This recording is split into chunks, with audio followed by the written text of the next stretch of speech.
Justificação. Essa é a palavra-chave da live de hoje do Café com AP. Essa live devocional para uma vida plena. Eu sou o apóstolo Rafael Augusto. Eu creio que a Bíblia é a palavra de Deus. E eu quero falar hoje sobre a carta de Paulo aos Romanos, dentro dessa temporada chamada Abra Sua Bíblia, a linha temporal do propósito eterno. O apóstolo Paulo, ele foi o herói bíblico da minha mãe, né? E eu acho que em um momento da vida, os escritos de Paulo são um dos mais profundos da Bíblia. Até o apóstolo Pedro, ele diz assim, que Paulo era profundo. Mas quando a gente vai ler Pedro, a gente fala, meu Deus, como pode esse empresário da pesca, esse homem simples, também falar coisas profundas? Essa mensagem que eu quero compartilhar hoje nesse devocional, ela é muito importante para a gente entender, dentro do propósito de Deus, de ter uma família de filhos iguais a Jesus, como nós edificamos o nosso corpo espiritual, o corpo de Cristo. E a gente vem numa semana muito incendiada, muito regada pelo Espírito. Hoje não vai ser diferente. Mas eu quero pedir que você se concentre no que eu tenho para ministrar hoje. Por quê? Porque aquilo que eu tenho para te ministrar, para liberar para a sua vida hoje, a respeito de revelação da palavra, pode trazer para a sua vida uma autoridade que você precisa. Pode trazer para a sua vida respostas que vão te conduzir a um crescimento espiritual. Pode te trazer pistas, pode te trazer direcionamentos muito importantes. Amém? Quero mandar um abraço a todo mundo que está chegando. Grande beijo, bom dia para todos, queridos, amados irmãos. Bom dia na graça e na paz de Jesus. Marca alguém, convida alguém para tomar um café com a gente. Hoje eu estou com a xícara aqui do Homem-Aranha, aqui ó. Eu convido você para abrir a sua Bíblia comigo em Romanos capítulo 8. Abra sua Bíblia, Romanos capítulo 8. E enquanto você abre a sua Bíblia, diga glória ao Pai, glória ao Filho e glória ao Espírito Santo de Deus. Vai abrindo a Bíblia, vai convidando alguém. Deixa eu te falar uma coisa, nós estamos falando que o propósito eterno de Deus é de ter uma família de filhos semelhantes a Jesus. Quando nós entendemos que esse é o propósito de Deus, no qual nós fomos inseridos, dentro desse propósito nós encontramos a microafinação do nosso propósito. E nós vamos sendo edificados, não de maneira religiosa, mas de maneira espiritual. E nesse processo, o nosso homem espiritual, ele nasce, ele cresce através da palavra, do entendimento espiritual da palavra e do fortalecimento, que vem também por meio de oração e de jejum. Em 86, lá em Taguatinga, deve ter alguns irmãos aqui dessa época, nós congregamos juntos e naquele ministério a gente viveu grandes coisas espirituais. E dentre elas, Deus abriu a visão espiritual minha e de alguns para vermos o homem espiritual de algumas pessoas. Você sabia que o seu homem espiritual pode ser visto? Quando você nasce de novo, a imagem de Cristo é refletida em você novamente. A imagem que tinha sido interrompida por causa do pecado, ela volta a ser refletida. E essa imagem é o próprio Cristo, que vai crescendo gradativamente conforme você vai crescendo na graça, no conhecimento de Deus. Eu já vou falar aqui um pouco sobre a diferença do conhecimento humano para o conhecimento divino. Nesse processo, algumas pessoas têm o seu homem espiritual gigante. Eu me lembro que certa vez a gente estava orando, a gente sempre orava numa salinha antes do culto, com os intercessores, o Ministério de Louvor. E eu me lembro que uma das pessoas, um querido irmão ali, ele pediu oração porque ele tinha um bloqueio. Ele não conseguia passar no vestibular. Ele estudava muito, ele se dedicava e ele não conseguia passar no vestibular. E aí eu pedi que ele ajoelhasse. E ele era bem alto. Então ele de joelhos, era quase do tamanho de uma irmã que estava com a gente ali, né?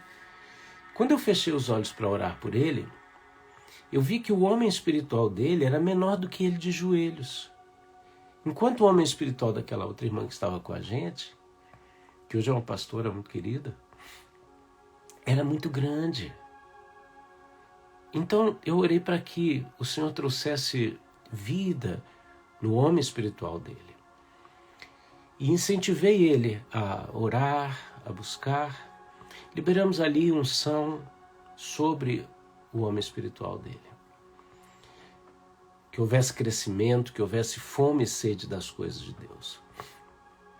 Logo depois ele compartilhou a bênção de que ele passou no vestibular, né? Então, o que eu aprendi com aquela experiência?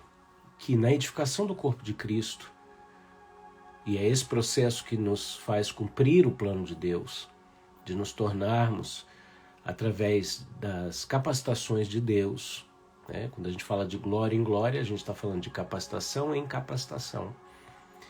Nós nos tornamos mais parecidos com Jesus. E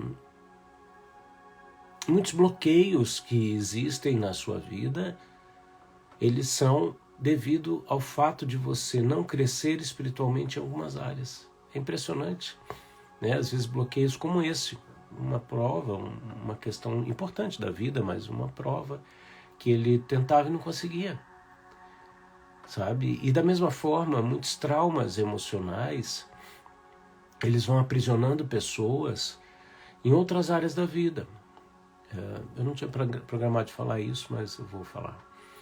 A gente ministrava a cura interior ali em gabinete, né, com horários marcados, e a gente aprendeu muito vendo Deus agir naquele ano. E me lembro que veio uma jovem, não lembro o nome dela, tá? Se lembrasse também não ia dizer, que ela simplesmente falou assim: eu fui batizada com o Espírito Santo, mas eu não consigo mais orar em línguas. Eu tenho algum bloqueio. E ela simplesmente não sentiu vontade de falar nada a respeito da vida dela. Não tem problema. Nós começamos a orar e ela ingressou num processo de cura interior, onde foi vindo à tona e foi sendo revelado uma série de traumas, principalmente relacionados a agressões do seu próprio pai contra ela e contra a sua irmã. No meio daquela ministração, ela foi recebendo cura através do poder que vinha do alto, do conhecimento que vinha do alto. De maneira que, num determinado momento, ela mesma se levantou repreendendo os demônios que atuaram na vida do pai dela, perdoando o pai dela, como se fosse assim automaticamente conduzida pelo Espírito. E eu praticamente puxei a cadeira, sentei e fiquei aprendendo com Deus, né? É isso que Deus tem para você e para mim. O liberar dessa unção que está fluindo, em especial essa semana e nessa live, como um rio que sai daqui e invade a sua casa, neste exato momento, assim como aconteceu ontem na casa de algumas pessoas que me mandaram mensagem dizendo: cheguei em casa, liguei a live, caí num quebrantamento, não estava entendendo o que estava acontecendo. Era a unção manifesta. Rekaya Shanderi. E eu quero me alegrar derramando mais sobre ti. Tarialaya Sam. Para que você viva. Nemahasu Dekova. Tudo que preparei com carinho para você. Nemaya Suidekas. Não perca mais tempo. Ande em minha direção. Neinana Suryalaham. Para que eu manifeste todas as minhas riquezas em glória que te pertencem. Uau! Aleluia! Aleluia! Uau, que Deus maravilhoso! Que Deus maravilhoso! Romanos 8. Eu quero ler na minha Bíblia, na versão judaica completa, e depois a gente vai trazer um pouquinho do contexto de Paulo, e aí eu peço a você total atenção, paciência, para você mergulhar comigo nisso. Isso vai mudar o seu entendimento. Tá? O texto diz assim: portanto não há mais, verso 1, tá? Romanos 8:1. Portanto não há mais nenhuma condenação esperando por aqueles que estão em união com o Messias Yeshua. Por quê? Porque a Torá do Espírito, com letra maiúscula, que produz vida em união com o Messias Yeshua, me libertou da Torá do pecado e da morte. Pois aquilo que a Torá não poderia fazer por si mesma, por lhe faltar poder para fazer a velha natureza cooperar, Deus o fez ao enviar o próprio Filho como ser humano, com uma natureza semelhante à nossa. Ele o fez com o objetivo de lidar com o pecado. E, ao fazê-lo, executou a punição contra o pecado na natureza humana, para que a justa exigência da Torá fosse plenamente cumprida em nós, que não vivemos mais de acordo com o desejo da nossa velha natureza, mas segundo o que o Espírito, com letra maiúscula, deseja. Romanos 8, a partir do verso 1.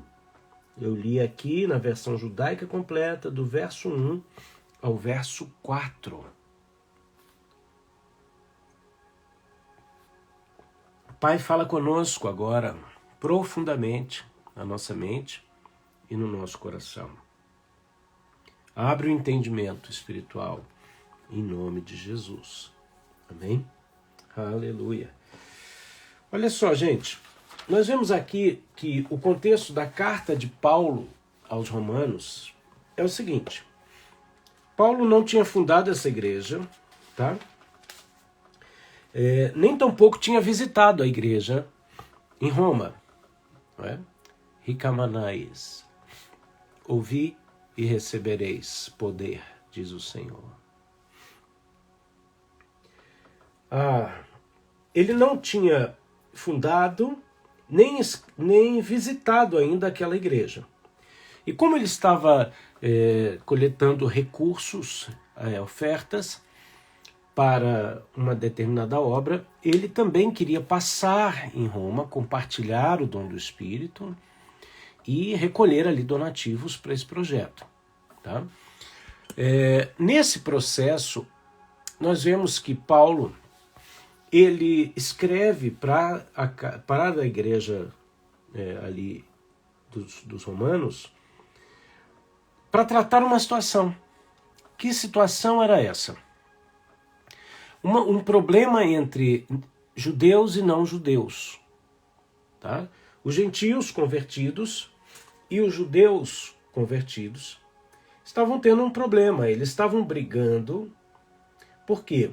Porque os gentios estavam se sentindo obrigados a cumprir determinados pontos cerimonialistas da lei judaica, que esses judeus estavam impondo de maneira religiosa. E isso é muito importante, essa diferença é muito importante, porque, como eu tenho ensinado para vocês, e alguns que estão aqui até já tinham me pedido isso, para falar um pouco sobre essa relação da lei e da graça, tem que ficar muito claro uma coisa: a lei não é contrária à graça, nem vice-versa. A graça é complementar a lei. Quando a Bíblia fala que o fim da lei é Cristo, e que ela está dizendo que Jesus completou algo que estava incompleto na lei, porque a função da lei era realmente levar o homem à total dependência de Deus. Por quê? Porque, como Paulo disse aqui, a lei não tinha o poder necessário para lidar, como ele diz aqui,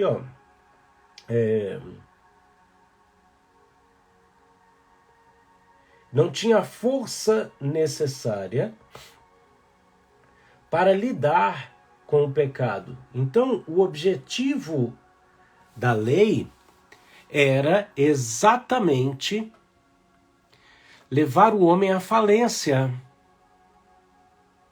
Entenda isso comigo. A lei era boa, a lei não era ruim. A lei era boa. Só que se você entender o objetivo da lei, você vai entender o objetivo da graça. Se você entender essas duas coisas, você vai ver como enfermaram a lei e como muitos têm enfermado a graça. Para que a gente chegue num ponto de equilíbrio. Ontem eu encontrei alguns amigos que estavam fazendo o tour de Calvino, aqui em Genebra, e a gente estava diante da estátua dos 4 reformadores no Muro da Reforma. E é muito interessante como foi um brasileiro, tá? Foi um brasileiro que ganhou esse projeto há muitas décadas atrás e fez essa homenagem aos reformadores do cenário da Suíça, né? E a estátua de Calvino, ele tem um dedo no Novo Testamento e um dedo no Antigo Testamento, mostrando que a Bíblia é complementar, certo? Então, não sou calvinista, tá bom, gente? Acho que nem Calvino era calvinista, tá? Mas o que eu quero dizer é que você não vai entender o Novo Testamento se você não entender o propósito do Velho Testamento. A Bíblia é complementar. E aí você entendendo que a lei ela era boa e tinha um propósito de ser tutora de um povo para entregá-lo nas mãos de quem? Do verdadeiro responsável que a completaria. A lei era insuficiente porque ela estava escrita em tábuas de pedra. E Deus queria que os princípios da Torá estivessem escritos no coração. Tanto que esse texto aqui nos traz muita clareza e entendimento sobre essa complementaridade, certo?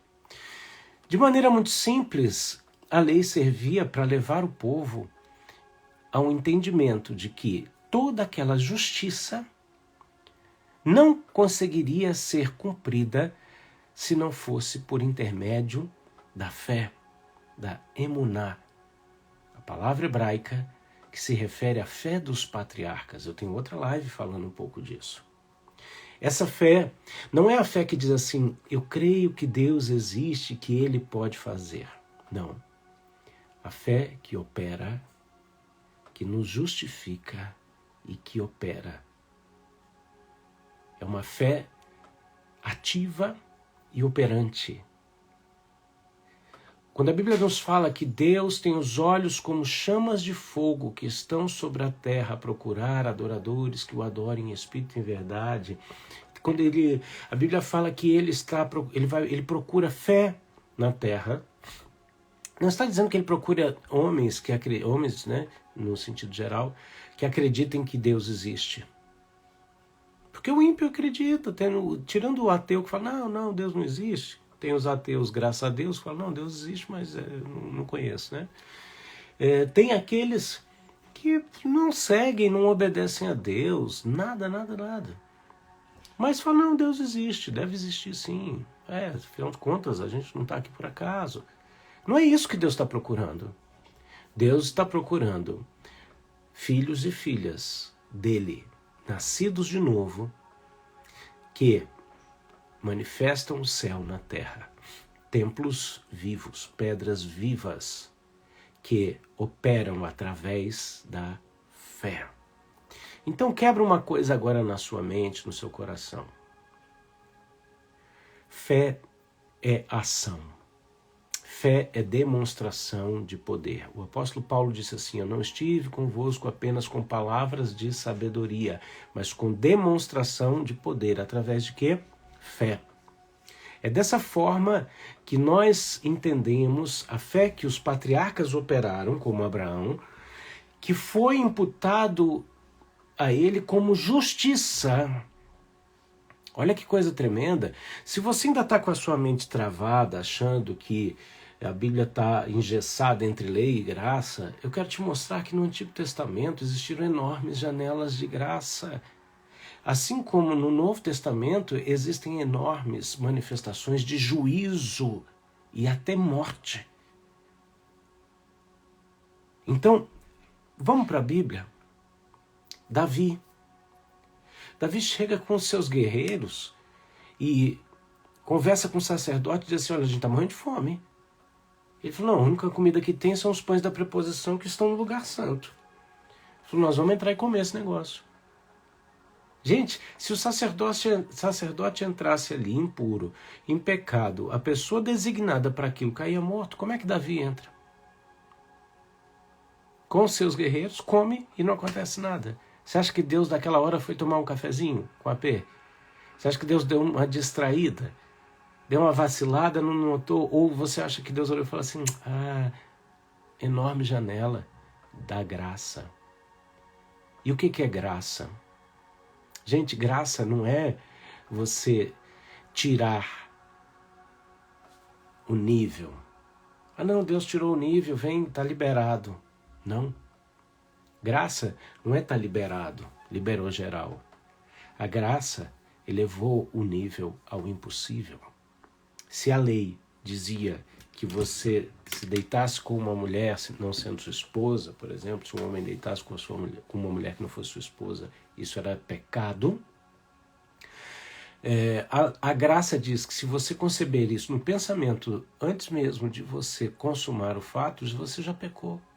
Então a graça, ela não tirou a barra, ela não tirou o nível, ela elevou ao impossível. Jesus, ele mostrou o seguinte, que a lei ficou enferma, a Torá ficou doente por causa da carne. O que a carne fez com a Torá para ela ficar doente? O jeitinho brasileiro. Por quê? Porque tudo aquilo que Deus estava trazendo como uma sombra através da Torá, dizendo, olha, se você pecar, ofereça um sacrifício, se você... Ele trouxe uma série de orientações maravilhosas, gente, que a gente não encontra no Novo Testamento, sabe por quê? Porque para eles era comum. Se a gente não tem referenciais de finança, nem de jejum, muitas vezes nem de oração no Novo Testamento, sabe por quê? Porque quando esses caras estavam escrevendo o Novo Testamento, todos os evangelhos, as cartas, e quando eles citam assim, nas escrituras, eles não estavam citando uns aos outros. Eles estavam citando o quê? A Torá, os salmos, os profetas. Eles estavam citando o Antigo Testamento. Gente, quando Pedro vai pregar no dia de Pentecostes, que a gente falou ontem, ele começa a citar o quê? O profeta Joel. Paulo começa a carta aos Romanos citando Abacuque. Então, por favor, Jesus Cristo, não estou mandando você comprar um quipá, botar, sabe, judaizar, não é isso. Eu quero que você entenda, mas eu também não quero que você viva um Jesus Cristo de calça jeans e camiseta, de All-Star, entendeu? Por quê? Porque quando Deus decidiu mandar Jesus em carne, ele poderia ter escolhido o Brasil, ele poderia ter escolhido qualquer nação existente na época.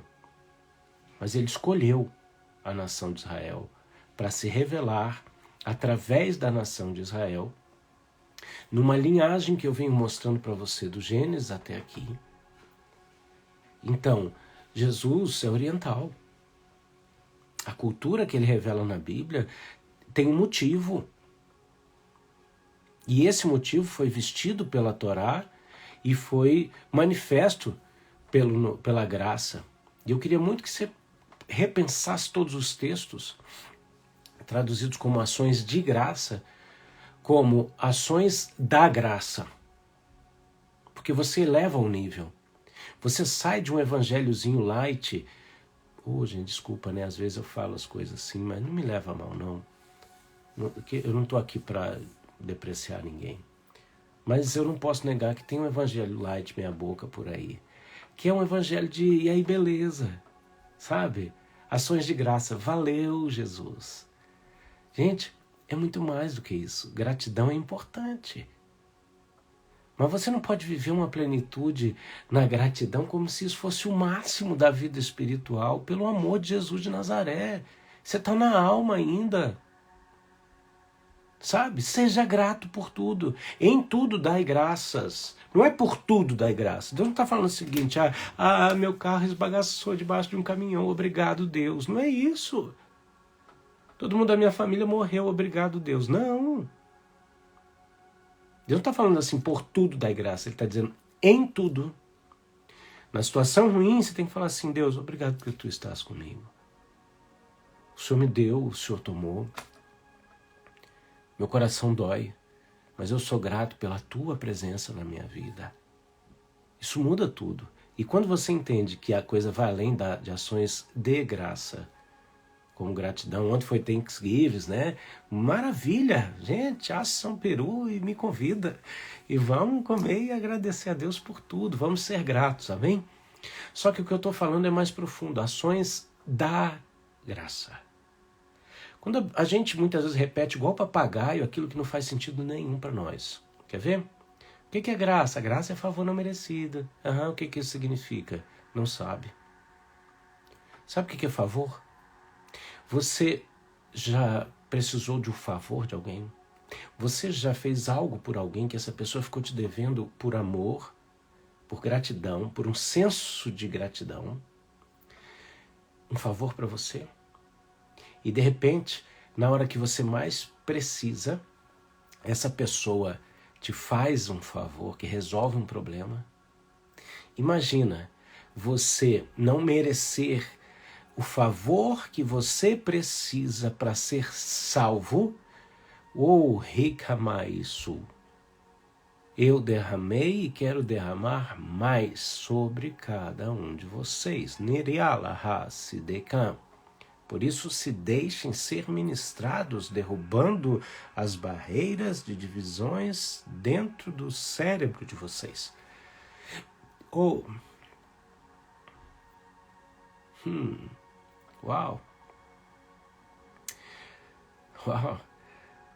Deus é tremendo. Imagina você não merecer e Deus realizar um favor, o favor de Deus. Quando isso se manifesta, você não só recebe aquilo e fica bem, você se torna portador deste favor. Esse favor é capacitador, é manifestação de poder, é operante e te torna um templo ativo, operacional na terra. Sabe o que é uma embaixada? Uma embaixada é o órgão representativo de uma nação em outro lugar. Ele tem autorizações de chancelar documentos, validar circunstâncias. Nós nos tornamos embaixadores e embaixadas do céu na terra. Por isso, olha aqui o que o texto está dizendo. Ó. Nenhuma condenação está esperando por aqueles que estão em união com o Messias. Estão em união. Então, não é uma vez salvo, salvo para sempre. E aí, a continuidade disso? Ah, P, mas e daí? Não, e daí não, gente. Você acha que Deus está brincando quando ele diz assim? Ele fala a respeito da apostasia. Apostasia é gente que creu que o nome estava lá e que abandonou. Você acha que Deus está brincando quando ele diz para você, cuida para que ninguém roube a tua coroa, cuide para que você não perca o teu lugar de autoridade no castiçal? É porque isso é possível. Não de maneira frágil, mas de maneira que você mesmo não mantém aceso o fogo do Espírito na sua vida. Por causa ou de religiosidade, ou de libertinagem em nome da graça. Está doendo, vai doer mais. Toda extremidade é beirada de abismo. Tem gente que continuou enfermando a lei e entende a lei como algo ruim. E tem gente que, em nome da graça, continua numa vida que prova que nunca conheceu a graça de Deus.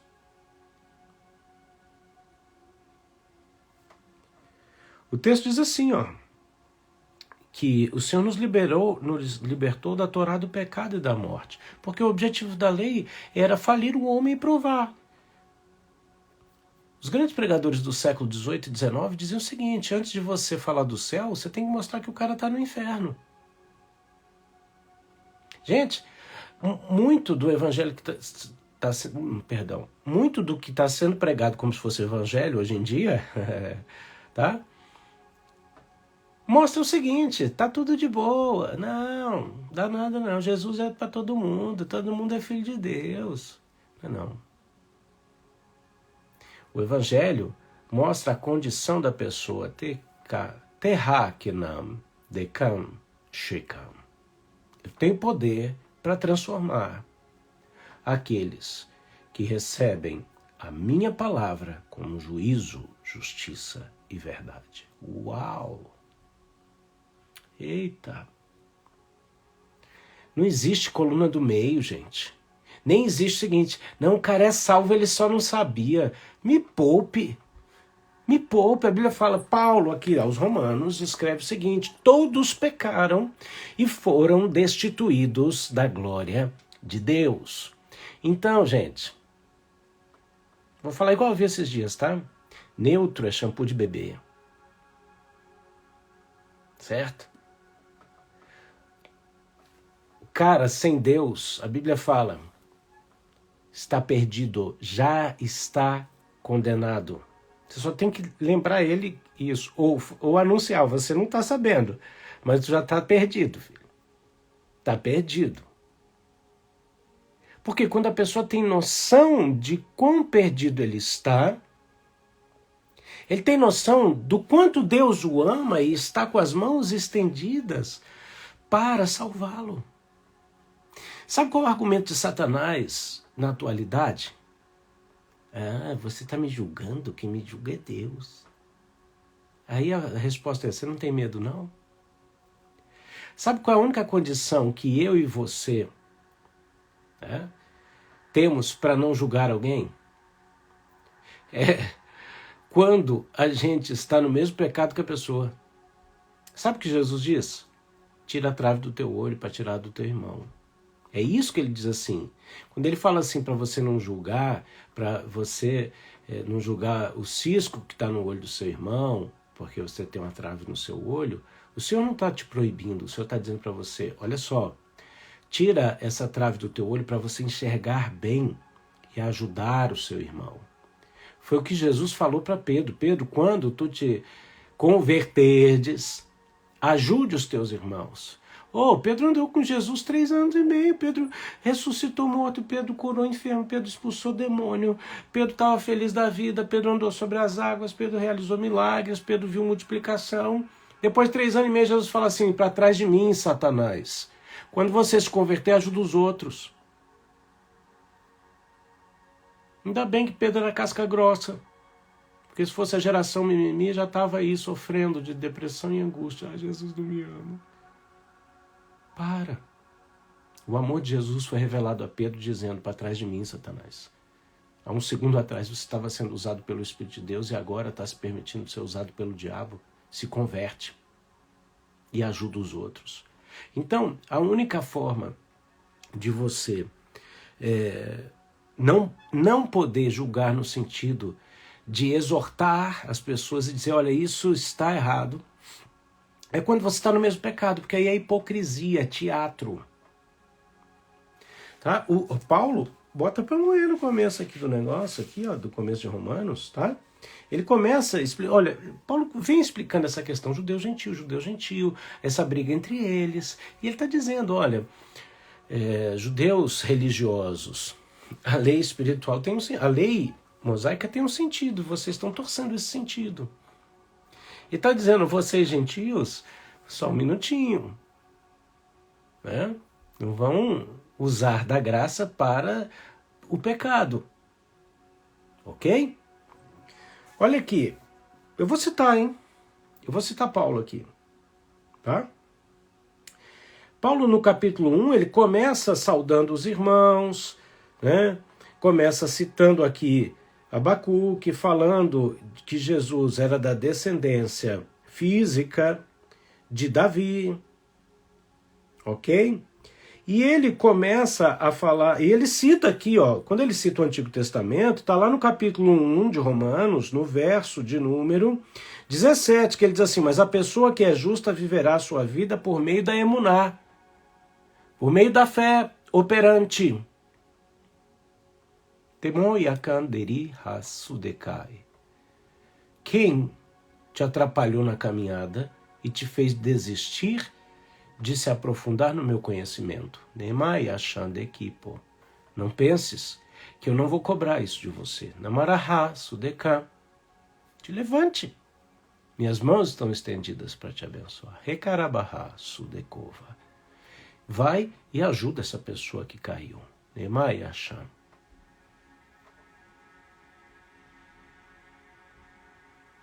E não peques mais, é o que ele disse. Olha só.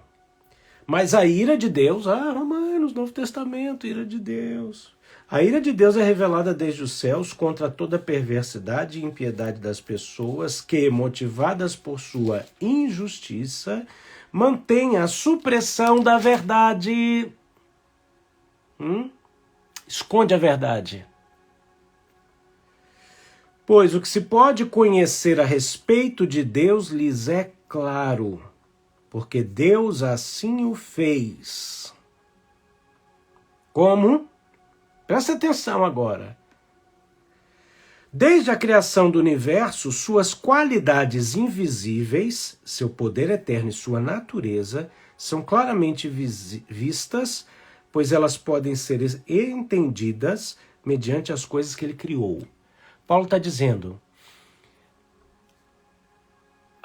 a identidade de Deus, a assinatura de Deus está em tudo que ele criou.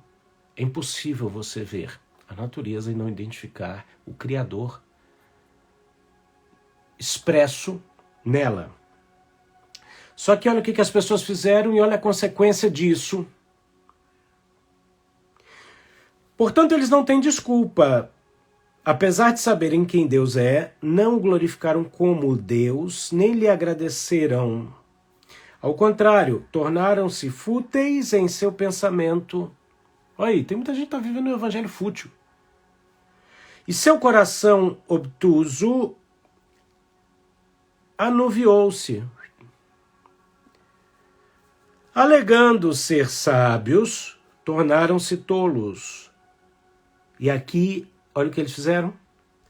Na verdade, trocaram a glória do Deus imortal por meras imagens semelhantes a seres humanos mortais, pássaros, animais ou répteis. Sabe o que é isso? Reduzem a imagem do Criador à sua criação. Sabe aquela palavrinha que os outros falam assim, obrigado, universo. Não foi a criação que te deu alguma coisa. Não é o universo que te deu alguma coisa. O universo foi criado por Deus.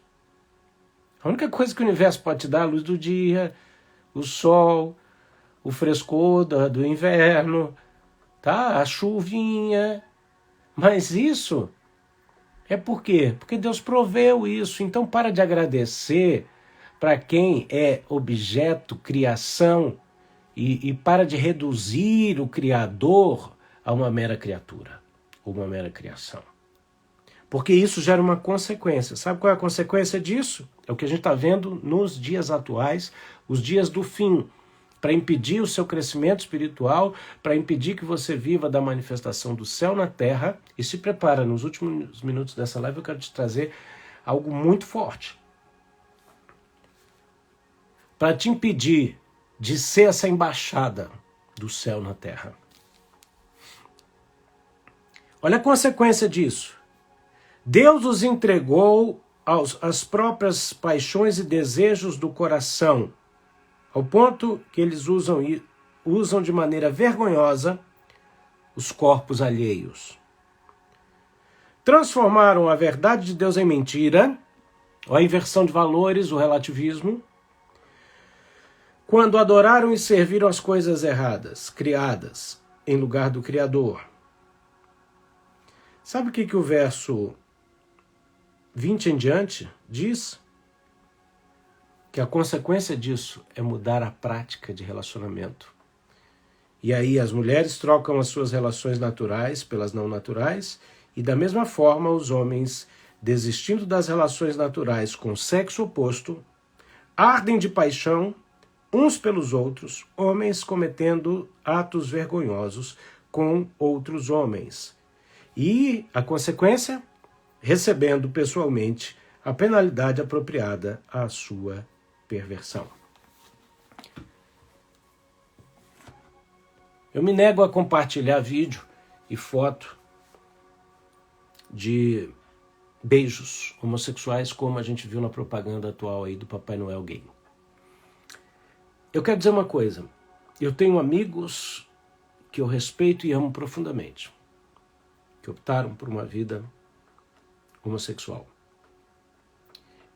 Mas eu também me nego a tomar uma atitude que é assim, é porque assim, eles não creem na Bíblia e eu creio, então essa é a minha fé, eu estou bem e eles estão lá e cada um na sua. Não. Eu quero dizer uma coisa, sabe o que é evangelismo? Essa atitude de pessoas que falam assim, não, é a minha fé, é o meu ambiente cristão. Olha, vamos respeitar o ambiente da igreja, porque por lei, ninguém pode interferir em ambiente de culto, certo? E hoje o que a gente está vendo é a agressão à identidade cristã e violação de ambiente de culto. Só que o que eu estou falando aqui é maior. O que eu estou dizendo aqui é o seguinte, evangelismo. Eu não sei quanto tempo você é convertido, mas eu venho de uma época onde a gente fazia evangelismo de rua, onde a gente falava de Jesus para as pessoas em casa, em todo quanto é lugar. Minha mãe era assim. E o evangelismo, sabe qual é? É a revelação de um conhecimento que vem do alto. Essa ação atual que diz assim, não, a tua fé não é a minha. A tua Bíblia eu não creio, é a minha, a tua verdade não é a minha. Essa ação é para inibir a expansão do Evangelho, porque o Evangelho é a gente abrir a boca e dizer assim, existe uma revelação maior dos céus na terra, uma verdade plena, um conhecimento pleno, e o que está fora disso é pecado. Tanto que quem não quer se converter diz assim, vocês acham que são os únicos certos. É lógico, quando a gente conhece a verdade nos liberta. Esse é o ponto. Isso pode estar te incomodando e esse incômodo é a prova do quanto você está sendo ou se permitindo ou sentindo a dominação contrária. Confrontar as pessoas com a verdade do Evangelho não é falta de respeito, Mas ao contrário, é expressão de amor, porque se você está vendo uma pessoa ir para o abismo, ir para o inferno e não avisa, você não está amando aquele ser humano. E eu quero te falar disso agora, porque se você não entender isso, você vai viver um evangelho dominado por filosofia. Olha só, o apóstolo Paulo, ele nos fala sobre um conhecimento pleno. O texto de Romanos 3, ele revela um conhecimento pleno. Romanos 8, perdão. Ele revela um conhecimento pleno. E isso vem da palavra epignosis. Enquanto a filosofia humana grega, que tem influenciado a igreja, fala daquilo que o conceito de epistemologia, ou a ciência que estuda o conhecimento humano, prega. Só que o evangelho não é explicação de conhecimento humano, não é gnose. O problema está aqui, as pessoas querem que você viva ou pregue um evangelho de gnose, de conhecimento humano, filosófico, grego. Apesar do Novo Testamento ter sido escrito em grego, o inglês da época, tá? E encontrar palavras muito interessantes, especiais, que nos explicam coisas, sabe? E que na hora de encontrar a tradução disso em português ou nas outras línguas não é fácil. Você tem que entender a mentalidade hebraica. Então, epignosis, tá? É conhecimento que vem do alto. Sabe o que é isso? 1 Timóteo, a gente, quando falar lá de Timóteo, a gente vai falar disso, tá? Olha só. Fala do pleno conhecimento. Então a palavra usada aqui, do grego epignosis, está falando de epi, que é a preposição que fala de sobre, em cima, perto de, perante. Gnosis, conhecimento mais profundo, mais perfeito e mais amplo. Então, a epignose é um conhecimento preciso, correto, através de um relacionamento íntimo com a fonte desse conhecimento. É o conhecimento que vem do alto, da fonte, do rio da vida, do trono de Deus. O evangelho não é filosofia explicada pela experiência empírica, que a epistemologia, a filosofia nos ensina e nos explica, não rebaixa o evangelho. Sabe, Jesus disse assim em Mateus 22, 29, errais não conhecendo as escrituras, nem o poder de Deus. Por quê? Porque não é através de conhecimento humano. Nicodemos chegou para Jesus para querer entender isso com o intelecto humano. E Jesus falou para ele, Nicodemos, tu é mestre e não entende isso. Por quê? Porque não é a maestria humana que vai te revelar essas coisas. Mas é o conhecimento e o poder que vem de fora, que vem do alto. Pleno conhecimento baseado em relacionamento com a fonte. E quem fez a ponte entre essas duas coisas foi Jesus. Então, é através de Jesus que manifesta, que revela, que completa a lei, manifestando a capacitação da graça. Para quê? Para que a gente, em união com Ele, através do processo de união com Ele, da relação com Ele, de entrega e recebimento, entrega das coisas da terra, recebimento das coisas do alto, que vão se manifestar através de nós, nós adquirimos pleno conhecimento que vem do alto. É você comer uma fruta, saber o gosto e falar para os outros que nunca provaram e dizer o seguinte, para de querer dizer com autoridade que você conhece uma coisa que você não sabe nem o gosto. É a terra querendo validar o céu. É a terra querendo aferir. É a terra querendo, sabe, chancelar ou não. É o mundo. É o mundo não convertido, não transformado, não confrontado, querendo dizer para mim ou para você, nascidos de novo, literalmente iluminados, né? Como diz aquela canção, Pai iluminou o nosso entendimento, nos libertou através da verdade. Uau! São essas pessoas que estão acostumados, nunca jogaram futebol e fica dando palpite sobre juízes e time de futebol. Nunca, não sabe nem definir nada da política, nem posições, cargos, onde cada um se encaixa na estrutura, mas tem opinião política. Não é médico, se automedica e só falta assinar prescrição para os outros. Se não bastasse, junta todo esse tipo de gente que não conhece nem o cheiro do céu, nunca viveu uma experiência com Deus e quer determinar quem é Jesus, como é o Evangelho, segundo os padrões deles. Desculpe, segundo os padrões de Karl Marx, segundo padrões humanos. Jesus é o verbo de Deus que se fez carne, habitou entre nós. Esses homens que deixaram a Bíblia disseram aquilo que nós tocamos e vimos do verbo vivo. Isso vos anunciamos. E isso não parou. Jesus nunca parou de fazer sinais, prodígios e maravilhas, derramar dons. A questão é que o inimigo se lança para tentar de maneira filosófica fazer com que você fique debatendo questões humanas, de teologia humana, com ausência de verdade e de poder de Deus, que vai te levar para lugar nenhum. Devagar para lugar nenhum.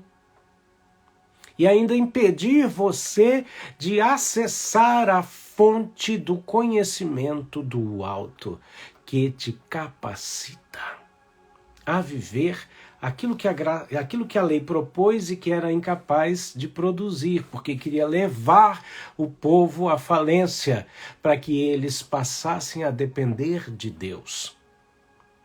E assim a lei fosse transferida das tábuas para o coração. Assim o coração fosse circuncidado, os olhos fossem abertos e se alcançasse gradativamente a estatura do varão perfeito. Uau! Isso é comida. Se você está esperando um culto light, uma live light, não, aqui é live raiz.